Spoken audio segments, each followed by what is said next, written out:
Hey guys, welcome back to the channel Let's Make a Mill, as well as my own personal blog, letsmakeamill.com. I'm the host, Eugen Vasquez, and basically this channel is just documenting my journey towards making $1 million. I talk about personal finance, investing, real estate, life, travel, whatever else, and I talk about things that I'm doing to make $1 million. I'm fully transparent, and I do not talk about things that I'm not doing. So I wouldn't offer advice about investing in this type of stock or doing this kind of business unless I've done it personally or I am doing it. So without further ado, let's talk about REITs, which is called Real Estate Investment Trusts, also known as REITs. Sorry. And REITs are basically they're both publicly traded and non-traded, which means you can find them, on the stock market, or you can invest with them directly. Some of these examples is like a Fundrise or a DiversiFund or more Realty Mogul. These are three non-traded REITs. And then you can find traded REITs on the stock market, such as Avalon Bay Community, S6 Property Trust, Camden Property Trust, Realty Income, Digital Realty Trust, and a slew of other ones. So let's get into the video and talk about why I love REITs. So first things first, instant diversification. When you're investing into a REIT, you're investing into a portfolio of assets. So let's take Fundrise, for example. If you invest with Fundrise is working several projects. They're investing in apartment complexes, they're investing in single family homes, they're investing in mixed use, commercial, they're investing in a slew of other different types of projects. They're based on the West Coast, they're based on the East Coast, they're based in the heartland, they're based down south. So they have a multitude of properties, right? When I say instant diversification, I mean just that. It is completely diversified. So if a apartment complex on the East Coast fails or goes into default or isn't producing an income, that's okay, because you still have some 40 plus assets based out of all these other areas that are still producing income, which is a big deal. So when you invest into a REIT, you get instant diversification. The other benefit of investing into a REIT is the inflation protection. We all know that real estate is one of the best assets to own as a hedge against inflation. As inflation rises, so do real estate prices, typically, all right? It's not always the case, but typically. So, if you purchase a REIT, the REIT is going to benefit from the value that the properties are gaining over time or appreciating over time. So your money is not only growing with inflation, but you're not losing any capital. You're not losing any money. Okay, unless the shares go down, which are just paper losses, but you're still, your money's still preserved. Your money's still making you money, and it's still growing over time. The other benefit to REITs, and why I love them, is a lower barrier to entry. So if you're going to be investing in real estate, right, and you decide to buy a rental property, you need a sizable cash down payment in order to purchase that rental property. Sure, you can use other people's money or no money down, but these strategies are not easy to employ, and it does take some practice. But for the average person, for the average investor, say $100,000 home, you want to invest in this as a rental property, you need $20,000 or $25,000 in liquid cash in order to invest in that asset, on top of rehab, on top of closing costs. Okay, so you're looking at somewhere maybe like $30,000, right? With a REIT, the barrier to entry is $50, maybe even $500 if you're investing with Fundrise. You could take this $50, $100 and invest into an index, like Vanguard's real estate index, which is the stock ticker VNQ. It's a very popular one. I don't personally invest in it. I did invest with Fidelity's real estate index.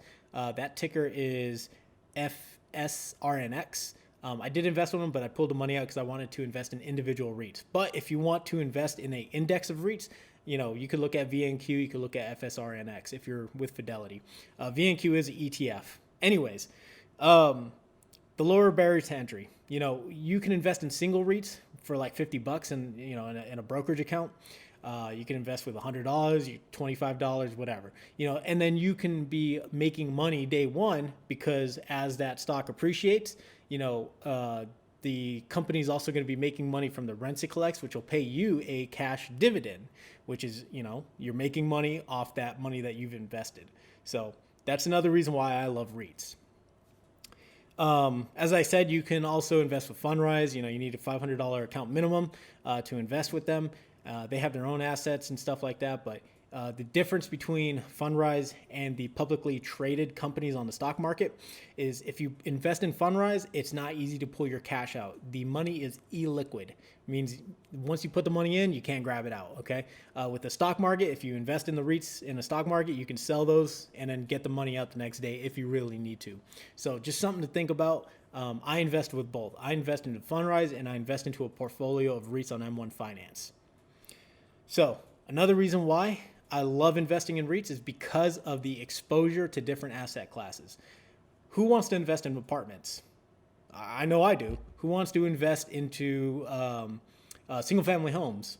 Who wants to invest into storage? Who wants to invest into data centers? Who wants to invest into infrastructure, distribution centers? I want to invest in everything real estate. But because I'm a small time investor and I don't have access to capital, I'm not a millionaire, I'm not a multimillionaire, and I definitely can't put those kind of deals together at this time, so I invest in REITs that give me the exposure to my portfolio, that give exposure to my portfolio by those REITs investing in apartment complexes. They invest in commercial real estate, commercial office space, distribution centers, cell towers. There's farmland out there. You can invest in single family homes like with Invitation Homes, stock ticker INVH, which is something I invest in personally. You can invest in strip centers like Federal Realty Trust, that built Assembly Row based out of Boston for anyone who's from Boston. Or Avalon Bay Communities, which is focused on development, redevelopment, and renting out apartment complexes. They're based on both the East Coast and the West Coast. And all these companies, all these REITs are producing a dividend from the rents that they collect from their tenants, right? So that's another reason why I love REITs, is because the money I'm putting into them, they're going to pay me something, and I'll let that money sit and compound over time. And I don't invest into companies I plan to sell in the short term, like maybe a year. I plan to be with these companies for 5 to 10 years and just keep compounding, okay? Compounding the returns. So then eventually, later down the line, I can have a sizable portfolio that's producing a very nice dividend yield in relation to the entire portfolio. So just another reason why I love REITs. Also, another reason why I love REITs is for the passive income it can generate.